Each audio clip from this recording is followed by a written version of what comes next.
Hi class, it's Dr. Janachek here. So you'll have to excuse the wonderful hair, but quarantine, social distancing, and all of that with two children at home is crazy. I hope you guys are doing well and making it through. If you haven't checked in with me lately, please do. We are already, we're really getting close to, because we're toward the end here with only a few weeks left. So now's a great opportunity to catch up if you need to, or to just stay on track if you are. So this week is on early modern European and American drama.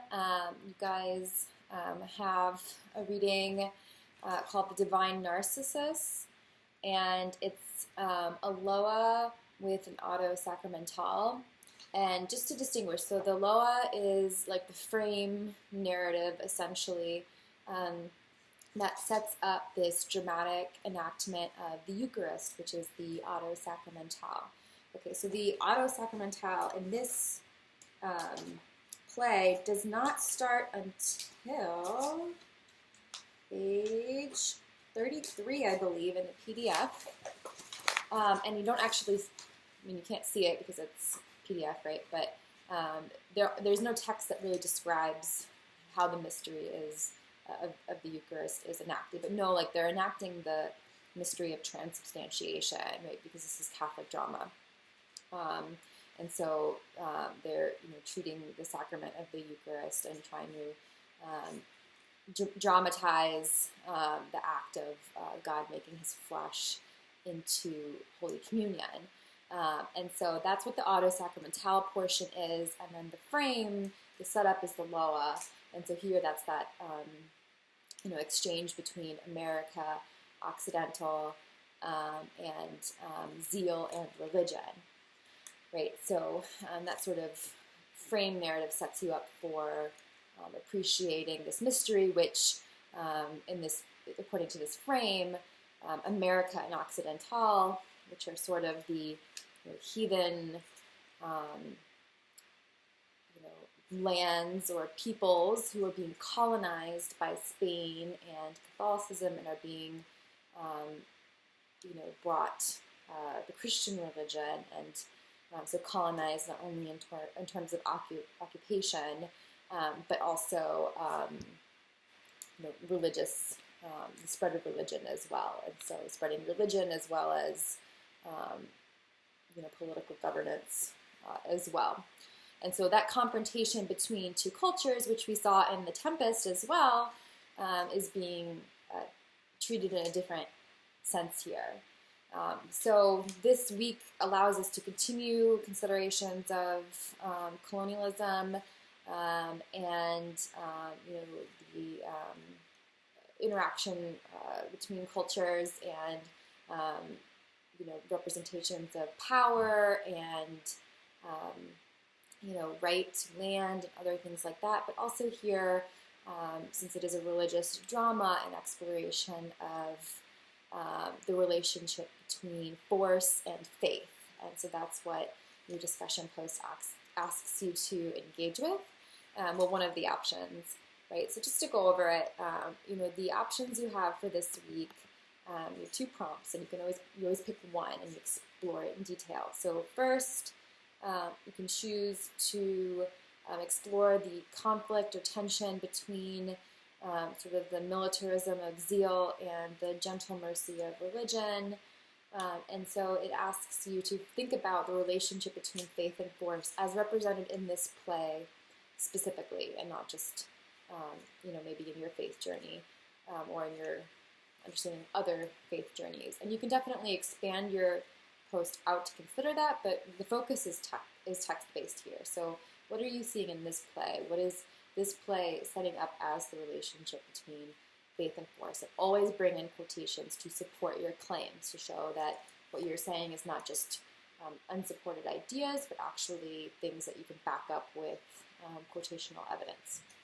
And the second option is to consider how this Loa, the frame narrative, remember, might be adapted today to suit a modern audience. So what audiences would this sort of performance work best to? What sort of changes would you have to make to really make the ideas communicated in this setup about the relationship between faith and force, and also, things like baptism and God's sacrifice and those other elements that are present here, relevant to a modern audience. So 2 options, you pick one.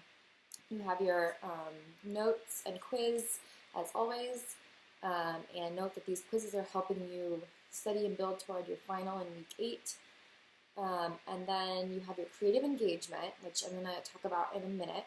And then you have your second theatrical adaptation. So everybody who submitted one has received feedback on your first adaptation, which was you picked an excerpt from the Bible and adapted it sort of according to medieval cycloplay conventions, where you're incorporating some modernization, but really building out and exploring like underrepresented perspectives. So maybe there's somebody in the Bible who hasn't been given full voice, or you want to explore their perspective further, so you're able to give them some dialogue when they might not have had dialogue before.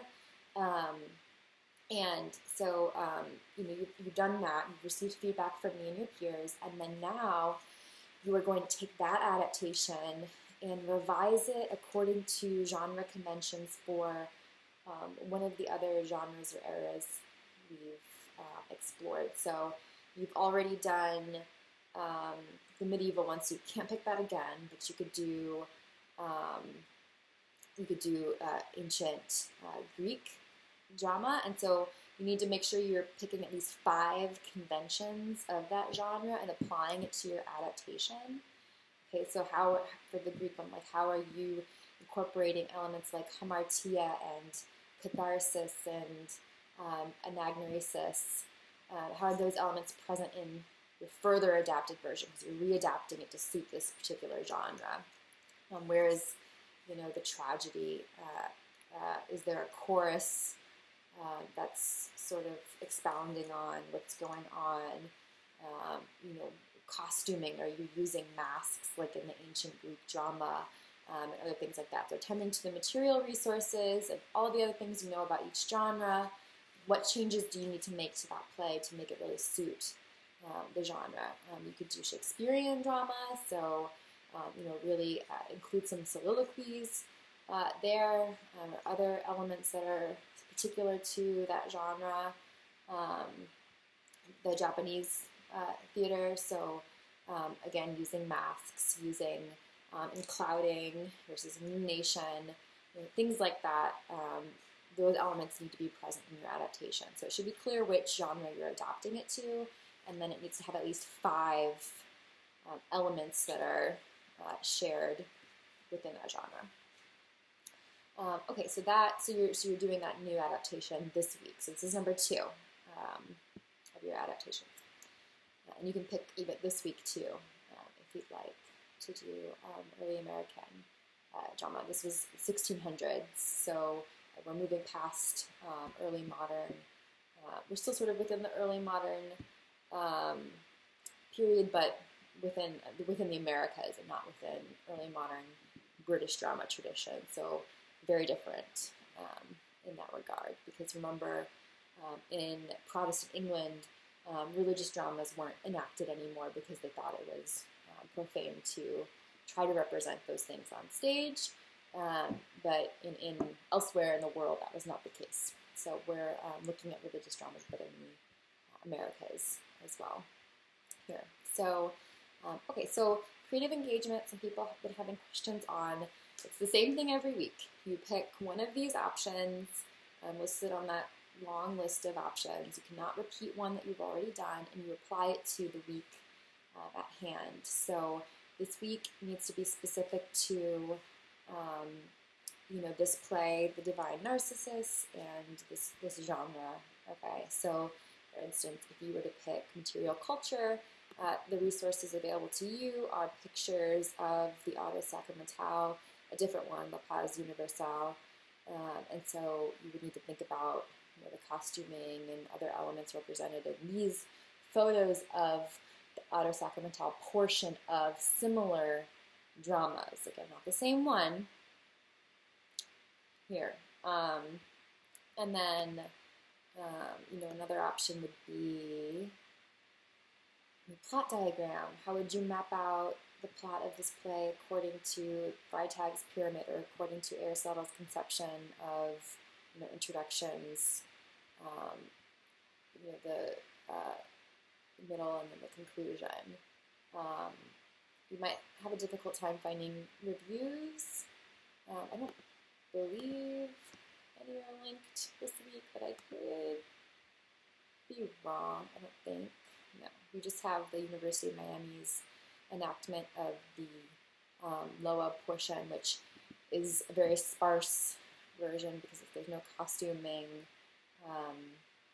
there, so it's not exactly how the original ones would have been, but it might be interesting to hear people read the lines, and you can see sort of the allegorical nature of these dramas here. So other options,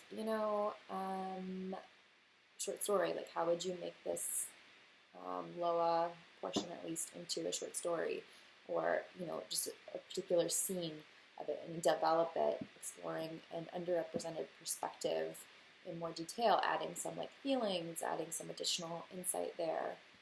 Recitations, you guys could record 2 different versions of the same monologue here and read it 2 different ways. There were some really, really good ones from The Tempest, people reading Caliban's monologues from either a position of sorrow or one of rage. And it was really interesting to think about the differences and how that changes our understanding of his characterization, because with that recitations assignment, you do have to explain a little bit how the differences impact your interpretation of the larger text. And so again, whenever we're doing this, whenever we're exploring, compare, contrast, differences, we want to think about why those differences matter, right? How do those differences matter to our understanding of the same essential content, or the same basic ideas?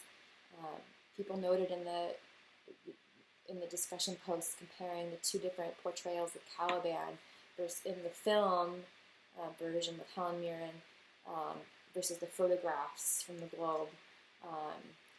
How does Caliban being white versus black matter in your understanding of the play and what the director is trying to do to pull out messages about race, racism, and colonialism? How does Prospero being a woman impact your understanding of the play? How does people notice the positioning of Caliban in relation to Prospero, which is really interesting? How does putting him in a higher position impact your understanding of his character? He's coming from a position of strength there. He's shown perhaps as more kingly, since kings are traditionally in a higher physical standing, especially harkening back to Greek drama as well. So, all of these differences matter. Whenever anybody's making an adaptation, every choice is made to communicate a particular idea, to either add ideas onto the original one or pull out and emphasize, illuminate a particular idea that's already within that original text, right? So, the Ethan Hawke adaptation of Hamlet, really, really interesting. It's set in a modern corporation, right? And so what does taking that original text and translating it into the corporate world, open up new possibilities for an audience, take essential ideas about, succession and other things like that into a completely new level for a modern audience. Anyway, a little bit of a tangent there, but I just really want to encourage you to dig deep with these differences and similarities that you're noting and explore not only what they are, don't just list differences or, note themes, but bring in quotations and explore why they matter. What's the bigger picture here? What do you think the playwright is doing in making these specific choices? All right, so I'll leave you with that, and hope you guys are well.